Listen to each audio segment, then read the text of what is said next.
Aquele homem, o nome dele era Zaqueu, ele era um homem cobrador de impostos. Segundo a palavra de Deus, ele tinha tudo porque ele era rico, assim as coisas materiais. Mas ele tinha em si, na sua alma, uma vontade de conhecer aquele homem que era tão falado naquela época, aquele homem chamado Jesus. Ele tinha aquela vontade de se encontrar com ele.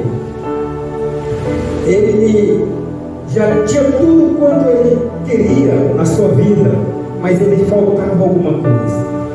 Ele faltava ter aquele encontro com Jesus. Porque também aquele homem chamado Zaqueu, ele estava na beira da estrada, na beira da morte, mas ele queria que aquela luz também passasse e raiasse na vida dele. Jesus começou a caminhar dentro daquela cidade, mas por ser uma multidão muito grande, aquele homem chamado Zaqueu não pôde se aproximar até Jesus, porque a multidão era muito grande, o apertavam, e como ele era um homem muito pequeno, de tamanho muito baixo, ele não conseguia ver. Creio eu que ele, às vezes, até mesmo pulava. Eu penso que às vezes ele pulava para ver quem era Jesus, mas não conseguia, porque a multidão lhe apertava. Mas ele teve a convicção, ele tinha que se encontrar com Jesus, porque aquele dia era um dia oportuno, era um dia que talvez não viesse mais acontecer na vida daquele homem. Irmãos, hoje nós já tivemos este privilégio de nos encontrar com o Senhor Jesus, e um dia nós prostramos de joelhos e dissemos: eu te aceito, Jesus. Nós tivemos este privilégio de nos encontrar com Ele. Hoje as coisas estão mais fáceis de você ver Jesus Cristo, porque Jesus Cristo disse: a partir daquele dia que você aceita Ele, agora Ele manda, todo aquele que me aceita, agora vai pregar a minha palavra. Você, se viu um pregador pregando uma vez e falando: você já viu a imagem de Jesus Cristo hoje?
Deus!